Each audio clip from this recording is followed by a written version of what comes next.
Hola Juan Hola, Pablo. César, ¿cómo están? Hola. Ha sido una semana movida, por decirlo menos, con la madre de las encuestas, y que viene muy interesante. O sea, vamos a tratar el tema de la encuesta, que yo creo que tiene un montón de cuestiones. Vamos a ver una cosa que me interesa saber tu opinión, que fue el fallo del Tribunal Constitucional y sobre todo las opiniones de los jueces. Y finalmente el tremendo plan de reconstrucción y de relanzamiento que hay en Estados Unidos, que es muy, muy potente. Así que parto entonces preguntándote por la encuesta. La encuesta tiene varias cosas bien entretenidas. Uno es el fenómeno Pamela Giles. Dos, entre el desconocimiento y la mala evaluación de los candidatos de la izquierda en particular. Hay otra parte que es bien interesante, que yo no sé si tú la viste. Dice a la gente: ¿usted cómo se clasifica de izquierda, centro y derecha? ¿Ya? Entonces hay una columnita un poquito más grande que está más cerca del 10, que es de izquierda, una más chica, no infinitamente más chica, pero más chica de derecha, pero la gran torre está entre 5 y 6. O sea, el chileno sigue siendo de centro tranquilo, ¿ya? A pesar del estallido, a pesar de todo. Pero, listo, tirado eso, bueno, ¿y para qué te digo las malas evaluaciones del Congreso y de los partidos políticos y del presidente de la República, y que los mejores todavía son gente que están afuera? O sea, Pamela Giles, Isquia Siches, el doctor París, que en el fondo es Son todos outsiders del sistema. Claro, ¿eh? Así bueno, que ya, mira, te la tiro y tú anda ordenando. A ver, partamos por lo primero, creo, César, que es la cosa institucional. Y yo creo que efectivamente esto por enésima vez confirma lo que todos ya sabemos y que a lo mejor el presidente de la República no sabe, y es que hay una crisis de institucionalidad en que no es que haya poca confianza en el Estado y sus instituciones, sino que sencillamente no hay confianza en el Estado y sus instituciones. Si uno mira, por ejemplo, que yo no lo he visto nunca en una encuesta así, yo sé que aquí cambió la metodología de la CEPI, que es por teléfono ahora nomás, pero los partidos políticos, genéricamente hablando, un 2%. Es como, o sea, están en el margen de error, eso es cero. Claro, cero. Una cosa es tener partidos políticos mal evaluados y otra cosa es tener partidos políticos en los cuales literalmente nadie confía y no distinguen si es de derecha, de centro, de izquierda. Y por eso que esta torta que tú hablas respecto a la posición política de la gente es relevante. Y yo creo, por lo tanto, que esa es una lectura que confirma la lucidez de todos aquellos que fueron tan vilipendiados de la izquierda, del centro y de la derecha, que firmaron el pacto constitucional, ¿no es cierto?, que nos está llevando al plebiscito, que nos llevó al plebiscito y a la elección de convencionales hoy día. Porque muestra que estamos en una crisis como yo creo que no hay precedentes. El tiempo de la UP y la crisis del 73 es una crisis propia, en mi opinión, de Guerra Fría, pero la gente de izquierda confiaba en sus partidos, la gente de derecha confiaba en sus dirigentes. No tiene nada que ver con lo que es más pasaba. Parecido al 24. Claro, pero más agudo. Parecido. Es más agudo porque tienes a la gente más empoderada. Al 24 todavía tenías probablemente más de la mitad del país que no sabía leer y escribir. Mucho más de la mitad. Claro, sí, claro. Entonces hoy día tienes a la gente que es educada, la gente tiene conciencia de sus derechos, y yo creo que siente esta cosa de que es como un traje institucional que no le queda. Esta cosa autoritaria que hemos hablado tantas veces no viene. Entonces, yo creo que primero... Oye, y viste, y el Poder Judicial, o sea, todos los Ministerio fiscales. Público, la justicia y la policía. Piensa que Carabineros... Pero la policía está mucho mejor. Está bien, pero mira dónde vienen. O sea, Carabineros ahora está más alto de la PDI. Porque la PDI además no apalea en la calle, ¿no es cierto? La PDI aparece luchando contra el narcotráfico, pero Carabineros, que era por muchos años fue la institución más prestigiosa en Chile, junto con la Iglesia Católica. Era la Iglesia Católica y detrásito Carabineros, y mucho más abajo de las Fuerzas Armadas, la PDI, en fin. Y Carabineros hoy día está bajo la PDI, claro, mucho mejor que el Poder Judicial, que los partidos políticos, que el Congreso, en fin, pero igual la caída de Carabineros es más o menos grandota. Entonces, yo creo que tienes, lo primero, una confirmación de que esta es una crisis institucional profundísima y que estamos en el camino correcto al redibujar el contrato social y reconfigurar el Estado. En segundo lugar, en la cosa de la análisis de los dirigentes políticos, ¿no es cierto?, y su evaluación, yo creo que es lo mismo. O sea, este contraste que hay entre el primero y el último, entre la Pamela Giles y la Isque Sánchez, perdón, que están arriba, con Piñera, que es el último, demuestra que todo, porque la Pamela podrá tener muchas críticas, ¿no es cierto?, pero es de afuera, justamente es un outsider del sistema que entró. Isque Sánchez, ¿para qué decir?, que viene del mundo gremial. Pero todo lo que tiene que ver con partidos más ortodoxos, con gente dirigente al estilo tradicional, pésimamente evaluado. Y en general la evaluación es muy mala. Casi todos tienen más desaprobación que aprobación. Pero ¿y eso cómo lo arreglamos? Porque de repente es como cuando dicen vamos a refundar Carabineros, o sea, ya, a ver, está bien, eso es un plan largo, pero lo que tenemos es lo que tenemos, y los políticos que tenemos son los políticos que tenemos, los partidos son los partidos que tenemos. Yo creo que esto augura la aparición como de nuevos dirigentes.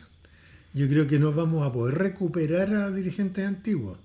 Yo creo que los dirigentes tradicionales que están súper vinculados a los partidos no van a tener la popularidad que tenían antes, y lo que va a aparecer es que van a aparecer nuevos liderazgos.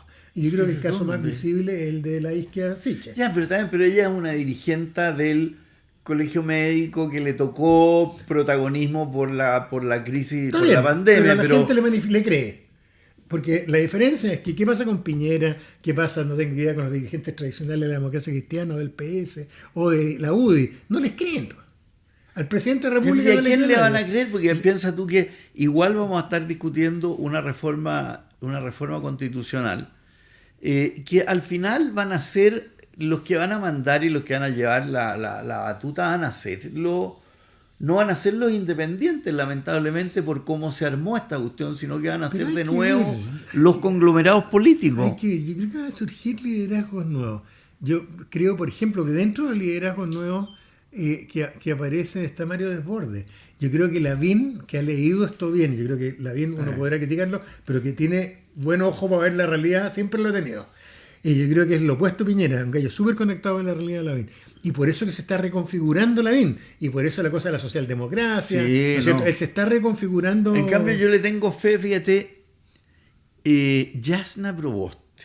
Y yo la consideraba, mal en términos de que era mucho más izquierdista, que se de repente dio un giro al centro, hacia la razonabilidad. Y yo creo, oye, que pesa mucho más que Rincón. Van a tener un problema, porque en la medida que además el gobierno le vaya dando protagonismo a ella en el diálogo como presidenta del Senado y qué sé yo, y tiene algo, me vas a decir tú que mis amigos fachos, la encuentran atractiva. Que autoritaria. No sé, pero o sea, que tú le preguntás, oye, ¿te gusta la Rincón? Qué buena mocita. Y ahora me han dicho, oye, que mejor lo cual refleja un carisma que otros no tienen. Yo creo que ella le dio el clavo en una cosa, pero así muy precisa, en el momento adecuado. Ella se dio cuenta que hay, así como hay desconfianza en el sistema, hay cansancio de las peleas chicas. Sí.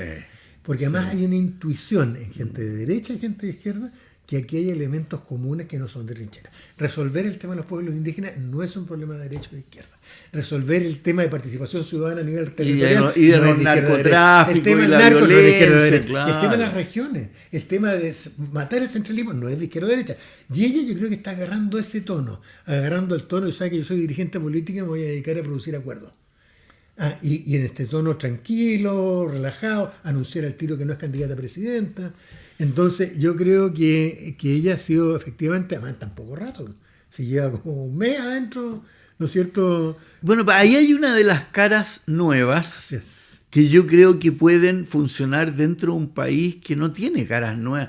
Yo el otro día estaba conversando con un hijo de mi señora, contándole un poco de historia de Chile. Entonces yo le decía, mira, nosotros tuvimos a Alessandri Arturo I, Alessandri Arturo II, Jorge Alessandri, y tuvimos a Ibáñez I, y tuvimos a Ibáñez II, y tuvimos a Frei I, y tuvimos al hijo de Frei II, y casi un Frei III. Entonces, Allende fue 5 veces candidato. O sea, este es un país que le cuesta mucho hacer cambio de figura. Porque es propio de la oligarquía.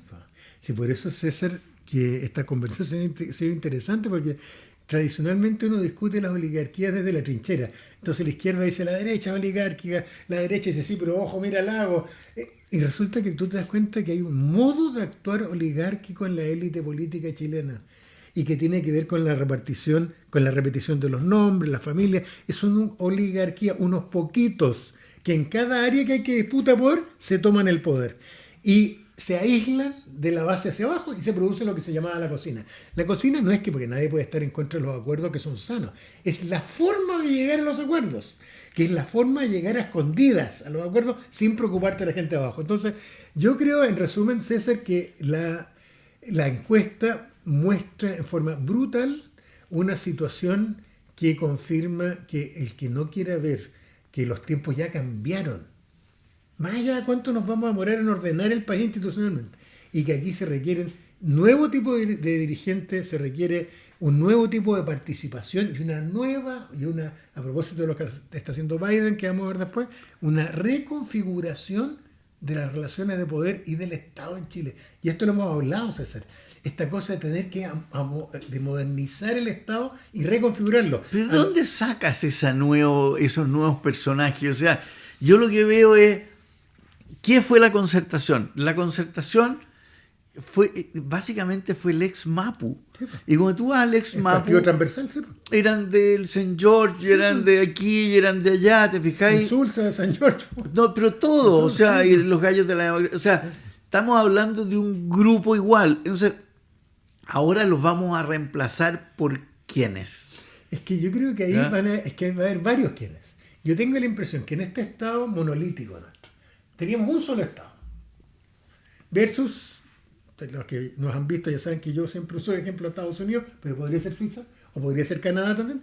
En Estados Unidos tienes como 3 estados distintos. Nuestro concepto de Estado. Tienes el Estado local, el gobierno local, que es de la gente. Sí. Y no se mete ni el Estado, el county, se mete la gente, y las municipalidades en Canadá, y la gente, y en Suiza los cantones. Eso es controlado por la gente entero, por organizaciones ciudadanas, por ¿cómo se llama? Por sociedad civil, en fin. Y partidos políticos hay, pero es participación ciudadana horizontal. Tienes ese nivel, que se encarga de la educación, se encarga de la salud a nivel local y un montón de cosas, la policía local, etc. Tienes arriba el nivel estatal. Del Estado estatal. Estado federado. El Estado federado. El Estado federado.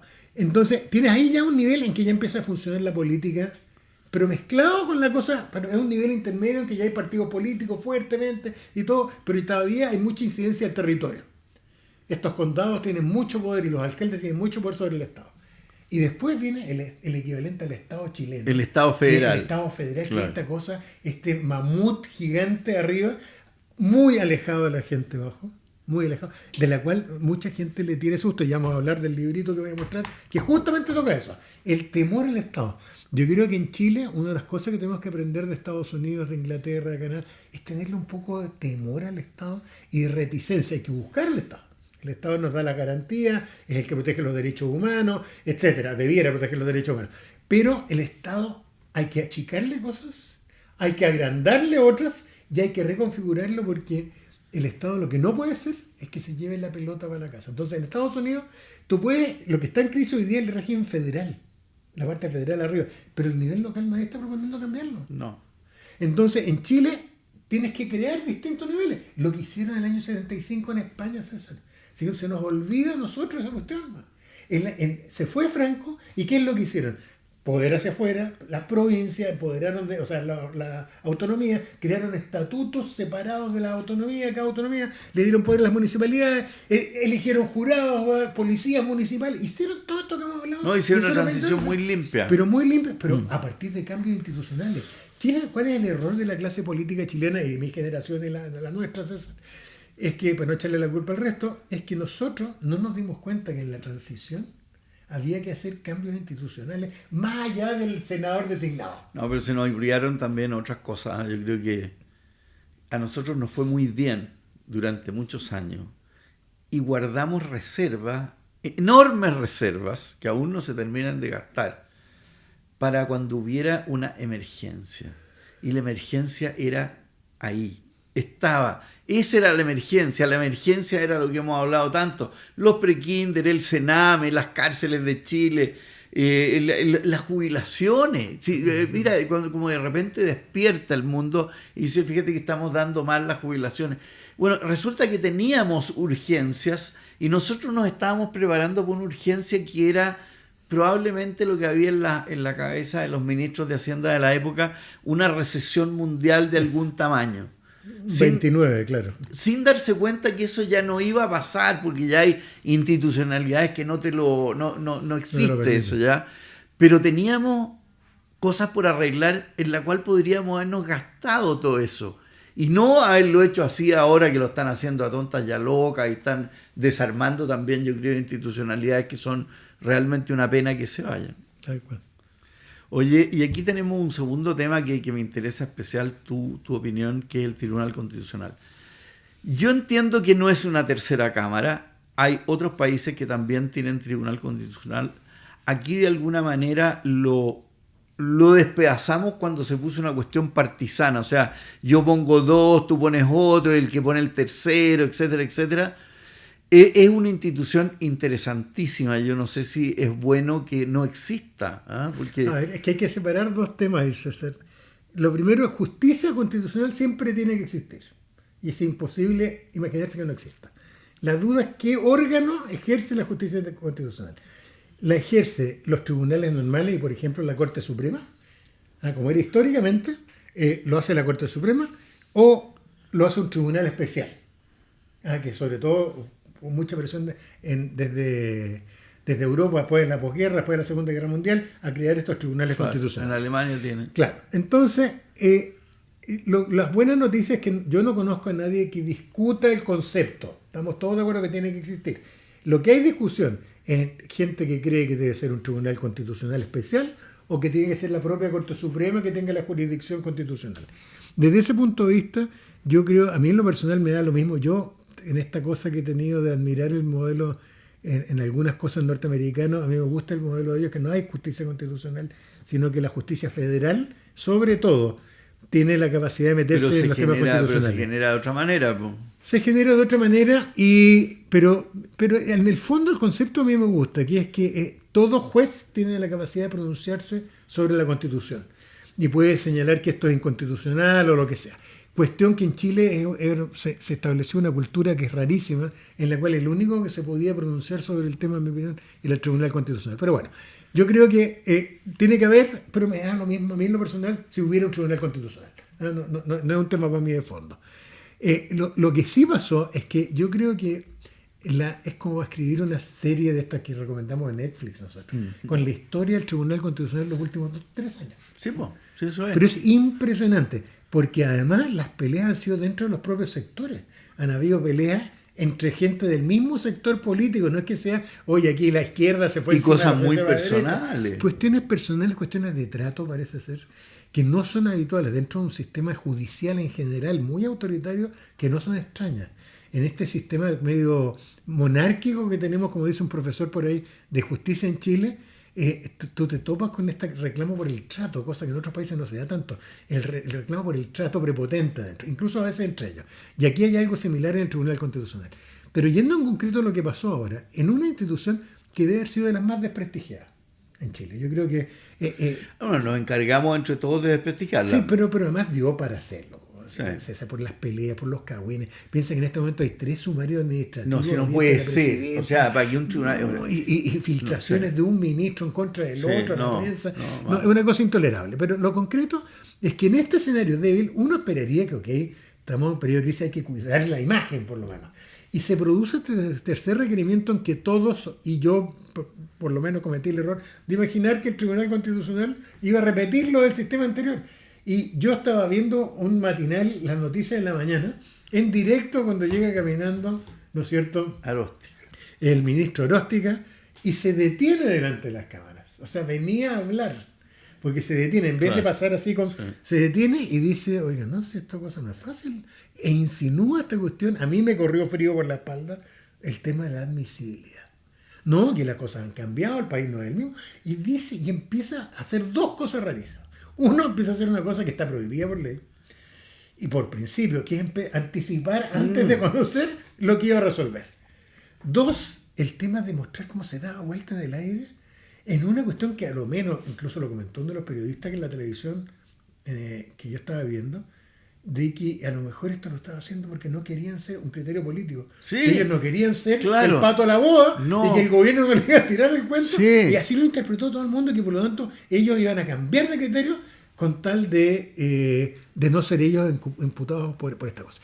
Y se produce esta cosa de esta espera con periodistas transmitiendo en directo todo el rato, con alto rating, sale y se declara la inadmisibilidad, y que generó o sea, hace tiempo que yo no veía un impacto institucional tan fuerte.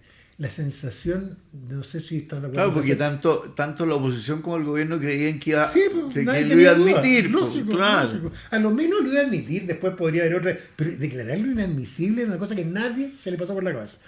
Y menos todavía decir, oiga, y esto no es por una cuestión jurídica, esto es porque sabéis que aquí hay que arreglar cosas políticas. Claro, y la gente no tiene que comer y mete criterios políticos. Bueno, entonces lo primero es mostrar una debilidad del presidente de la República que yo creo que no habíamos visto, los que estamos vivos y que ya somos más viejos, que nunca en nuestra historia habíamos visto. Allende tendría sus defectos, pero tenía su 40% que lo apoyaba. Sí. Pinochet con sus defectos tenía... Sí.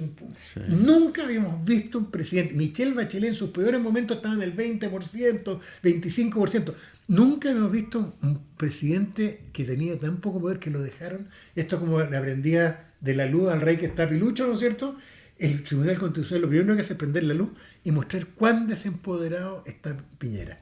Dos, el tema de mostrar en una cosa que yo hace mucho tiempo, incluso en lo académico, lo vengo sosteniendo, que esta imagen del derecho como una cuestión objetiva de juristas neutrales, sin prejuicios, que aplican correctamente la ley, que es la imagen que vendemos los abogados, a lo menos en los tiempos que corren, esa cuestión no corre. ¿Cómo lo viste tú? Porque yo la vi impresionante. A ver, yo creo que... A ver, a mí no me sorprendió tanto porque yo me imagino que los ministros del Tribunal Constitucional estaban cabreados de que les tiraran a ellos la pelota a última instancia y los tuvieran para la batalla y el combo en temas que efectivamente los políticos perfectamente los podrían haber resuelto, ¿verdad? Estaban las encuestas también.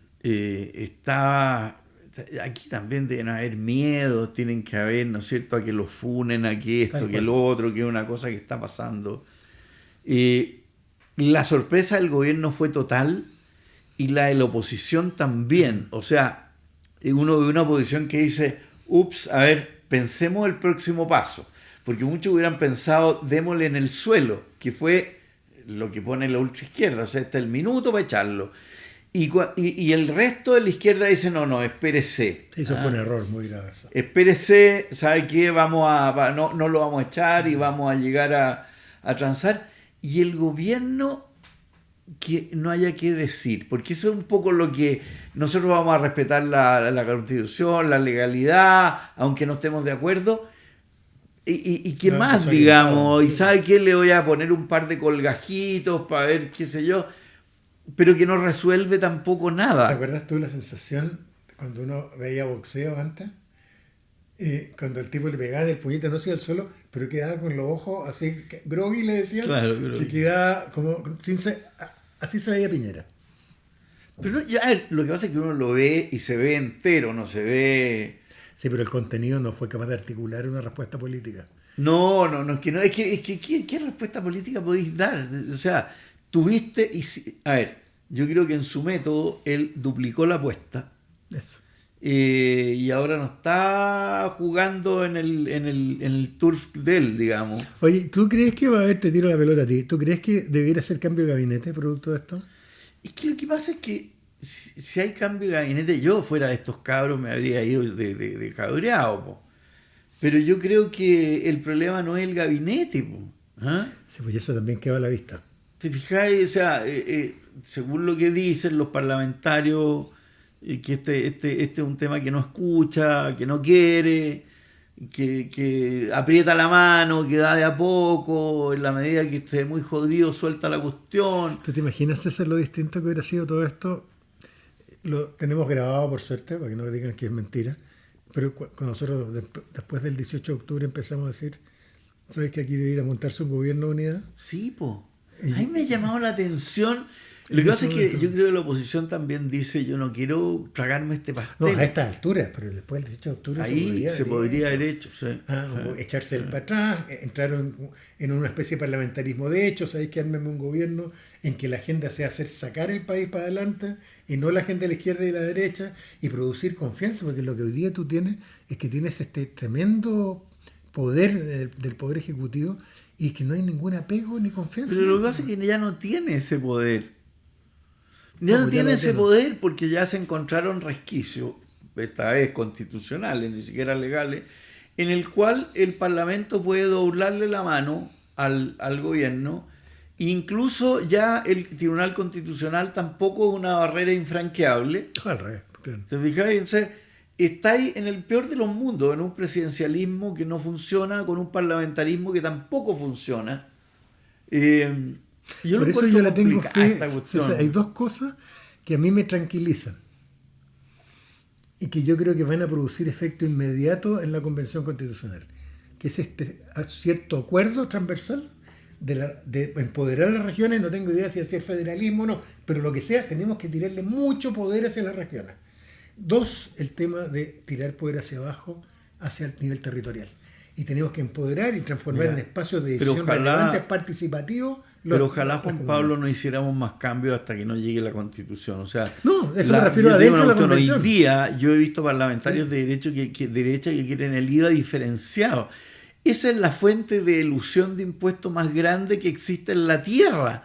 Porque tú ya no vayas a saber si una farmacia vende el champú a tener uno, la aspirina a tener otro y las panaderías no sé qué. Los países que lo han hecho, entonces hay mucha irresponsabilidad en este cuento, en cosas que suenan como razonables pero que al final como políticas son pésimas.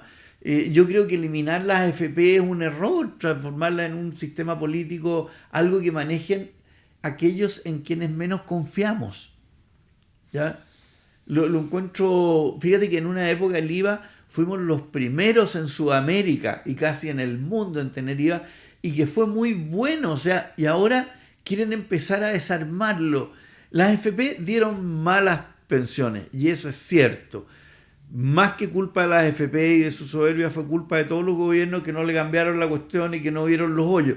Pero cambiar un sistema profesional por un sistema manejado por a quienes nadie confía, yo no sé si estamos locos o qué es lo que nos pasa.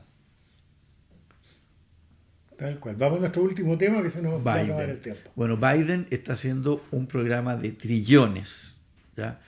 En los cuales muchos billones van a la educación de la prejuventud, o sea, de prekinder, etcétera, etcétera, que obviamente ahí es donde se forma el tema, ¿ya? Después hay transferencias directas a los americanos. Hay una misión de reconstruir las obras públicas y la infraestructura norteamericana para que América sea el siglo XXI, sea el siglo de Estados Unidos de nuevo. Ahí hay una cosa como patriótica, ¿no es cierto?, que está contrastado con sus políticas con China y derechos humanos, que se están poniendo relativamente más firmes. Pero, y esto en base a cambiar todo lo que hizo Trump en términos de impuestos y promoviendo a través de la OCDE el tener un corporate tax mínimo de 21%, ¿ya? Y de subir los impuestos personales, que allá es, o sea, allá paga la empresa y independiente de lo que pague la empresa, pagáis tú por tu ingreso igual, digamos. Entonces, y tiene la mayoría, y yo creo que tiene a la gente. Yo creo que Biden dio vuelta el tablero en términos de que tenía un 50,5 y una serie de energúmenos del otro lado que querían poco menos que votarlo, a una cosa que yo creo que la clase media e incluso el nacionalista norteamericano lo va a acoger bien. Yo creo que en ese sentido se ve que tiene oficio, lo acompaña el Federal Reserve, y lo acompaña la realidad. Yo lo oí, a mí lo primero que me llamó la atención fue el impacto político, porque más pilló sorpresa a todo el mundo. Nadie esperaba un plan de esta envergadura. Tú me decías antes, César, del programa, que solo lo podía comparar en parte con Teddy Roosevelt o con Johnson, ¿no es cierto? El tremendo programa de reconstrucción de Johnson. Entonces, yo creo que en lo político es muy inteligente la maniobra. Las últimas encuestas, los últimos días, le están dando como 2/3 de apoyo al programa de él, con lo cual rompió esto que tú dices del 51%, y tiene la otra ventaja que permite salir de esta como stagnation, ¿eh? de esta recesión que tenían mental los norteamericanos. Es que se rompió dos cristalitos muy importantes de la teoría económica, no digamos neoliberal porque no me gusta, pero de dos teoremas importantes de la economía. Uno era, ¿no es cierto?, que los déficits llevaban al desastre. Siempre. ¿Ya? Y que el Banco Central apenas veía un rictus de mayor movimiento, le tiraba agua al ponche para que esta cuestión. Y resulta que llevamos ya desde el 2008 en adelante con tasas de interés bajísimas, incluso negativas, que no han tenido los efectos que uno en la teoría clásica hubiera previsto, y lo mismo con los déficits, ¿ya? Con lo cual no te cuadra un poco que un país es como una casa en que tú tienes que tener los ingresos como para pagar las cuentas del mes y qué sé yo, y si no la pagas tienes un problema gigante. Aquí resulta que apareció un banco central, y apareció además China, y aparecieron otros elementos que te están financiando este mayor gasto, que te permite también mayor crecimiento, que eran temas que antes no existían. O sea, piensa tú, cuando estaba Milton Friedman, sí, tenía razón, ¿ya?